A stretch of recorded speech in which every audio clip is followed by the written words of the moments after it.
Douglas Everett was born in Vancouver in 1927. He grew up in a very competitive family.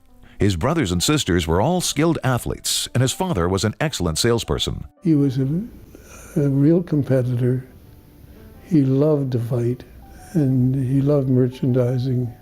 Came through the Depression and the Second World War, and finally accumulated enough that he could buy Dominion Motors, which was bankrupt. He turned it into a profit within a matter of months. It became the largest Ford dealer in Canada. The business eventually grew to 3 dealerships across Canada, along with a successful property company called Royal Canadian. But the original dealership at Fort and Graham included a small filling station. Well, we had 3 elderly pumps on the property at Fort and Graham, and we used them largely to fill up the rental cars. A taxi company not very far away from us started selling gas at 2 cents off. My father insisted that since we sold the best for less, that we would compete, and we did. My brother and I wanted to meet the price of 2 cents off a gallon. My father insisted on going 5 cents off a gallon. And we filled the street, Graham Avenue, both from Main Street through to beyond the Eaton Building, was lined up with cars. So that got us into the gas business in a big way. Dominion Motors operated 2 gasoline stations, and Doug felt that they were very profitable and he wanted to expand those. Doug, I think, even then sensed that there was a change coming about. And what he brought, and which I saw very early on, a very strong entrepreneurial spirit, that he was going to build something. And he got the concept of selling the product that a car needs, and particularly petroleum products. And so you saw the birth. I was there to see the birth of Domo Gas. And in the initial stages of it, he actually appeared on television saying, "We jumped to the pumps." And very quickly thereafter, they transposed a kangaroo for Doug, and sales increased.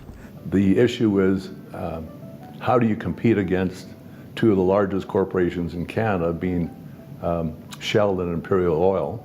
So what Doug came up with was a brilliant solution along with Sheldon Bowles, and they approached large retail stores like Safeway, who had very large parking lots, and they proposed to Safeway that they would lease just a little plot of land at the front of the parking lot by the roadway, and to put up a small, very elegant 2-pump gas kiosk. And because of the small footprint and the small kiosk, there were large savings in terms of overhead in operating that business, and that overhead allowed them to pass those savings on to the customer in terms of lower gas prices. I remember one time a customer of Dominion Motors who was an enormously difficult person to deal with. And at some point during the conversation, he started to take after people at Dominion Motors personally, et cetera, et cetera. So I lit into him. Well, at that point, Doug Everett returned from lunch at my door, and he listened to me, and his face grew red. And he lit into me and said, nobody, but nobody in the whole organization was ever allowed to speak to a customer that way except for him. So I gave him the name and the phone number, and he stormed off down the hall and upstairs to his office. He arrived back at the door about 10 minutes later. He said, "Do you remember what I told you about nobody but nobody in this business talks to a customer the way you did except for me?" I said, "Yes, sir." He said, "That still stands. Except for Mr. Jones." He said, "He's a nutcase, isn't he?" He said, "The problem was," he says, "you just didn't light into him hard enough." And he turned laughing, and off he went back up the stairs. In 1966, Doug was appointed as a senator by then Prime Minister Lester B. Pearson. I think I was 10 when my father was appointed to the Senate, so we grew up with him being a very busy man. When the house was sitting, he would leave Monday night and be back Thursday for Senate business. And then, of course, in a dealership, he worked Saturdays. You know, my friends have said to me, you didn't see him much growing up. And I feel the reverse. I mean, I never felt his absence. I only felt his presence. One interesting part of his tenure is that later on as a senator, when he couldn't support the government's position on the GST and free trade, he elected to become an independent senator so that he could vote with his conscience. For the last couple of years he's in the Senate, he couldn't get there as often as he felt he should. He was still going, but he felt he wasn't there as often as he should be, so he made the decision to donate his salary back to the government. We would laugh with him that the best press he got was from the National Enquirer, you know, right up there with the story of boy gets abducted from family picnic by Martians, was senator from Winnipeg donates salary back to the Crown. When I was appointed to the Senate, I hired someone to keep things organized, and Sheldon was the one I hired. I managed to luck into a group of people over the years that have helped run Domo. Just people who really had an instinct for providing the best and standing behind it. We have people upwards of 50 years have been with us and buy into the Domo concept. They're the people that made the thing happen.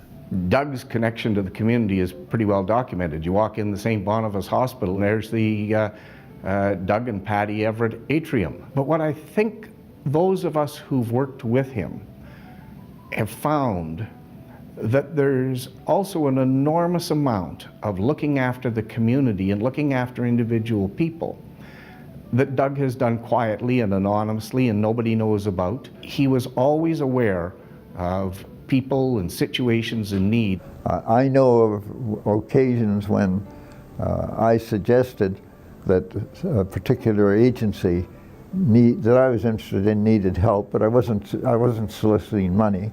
The next thing I knew, that I heard from the agency that they had received a donation from Doug Everett. And he didn't mention it to me that he had done it. He went and did it, and I had to hear it from them, not from him. And I think that's been his approach. A real community citizen of both Manitoba and of Canada. I think Doug's greatest legacy are his children. He's managed now to pass this business down to the third generation. There are very, very few businesses that are able to both grow and to be passed down from generation to generation successfully. I think that speaks to the caliber of the man that he was able to make this happen. I do think that it is unique to see the kind of involvement of virtually every member of the family in one form or another. Doug is very pleased, I'm sure. I know he's pleased to be still able to be there and to be very proud of what his children are doing. I think we all have kept in the business because my father makes it fun. We had what we called Everett Family Fun Days on Sundays, and we'd go skating or snowmobiling out at the farm, or in the summer down at Manaki at our family cottage.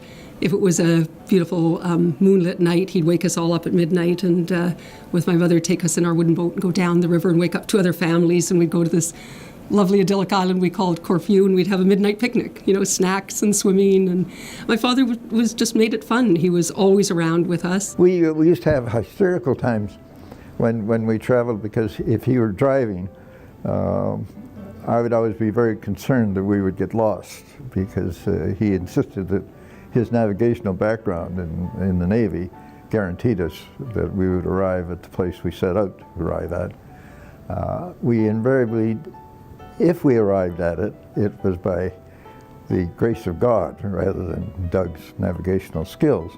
We didn't agree on politics, and we didn't agree on most things that we had read or taught.